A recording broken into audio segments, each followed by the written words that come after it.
В рамках ретроспективы мы начинаем публиковать сообщения, пресс-релизы и другие материалы правозащитных организаций, касающиеся грубых нарушений прав туркменистанцев в период правления диктатора Сапармурада Ниязова, Туркменбаши. Правозащитный центр «Мемориал» занесен в реестр иностранных агентов в РФ, из Ашхабада поступают сообщения о новых задержаниях и арестах, проведенных в последние дни. Сообщается в частности об аресте жены Синамана Иклымова, Дженет Бердыевой, 1967 года рождения.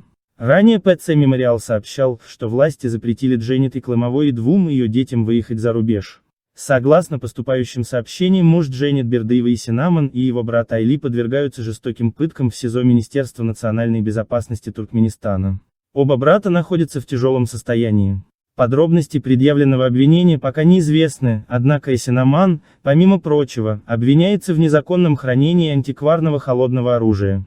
По неподтвержденным данным, арестован и старший брат Дженеты, Батыр Бердыев, 1960 года рождения, более 5 лет проработавший послом в Австрии, Чехии и Словакии, в 2000-2001 годы возглавлявший МИД Туркменистана.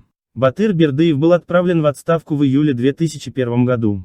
Согласно распространенному сегодня заявлению бывшего министра иностранных дел Туркменистана Бориса Шахмурадова, которого туркменские власти обвиняют в организации недавнего покушения на Ниязова, вечером 7 декабря в Ашхабаде был арестован и помещен в СИЗО МН его брат Константин Шахмурадов.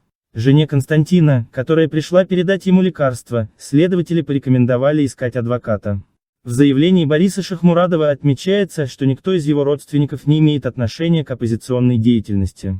Тем не менее телефоны всех родственников прослушиваются, а за его сестрой, работающей в научной библиотеке Московского государственного университета, с ноября 2001 года установлена постоянная слежка.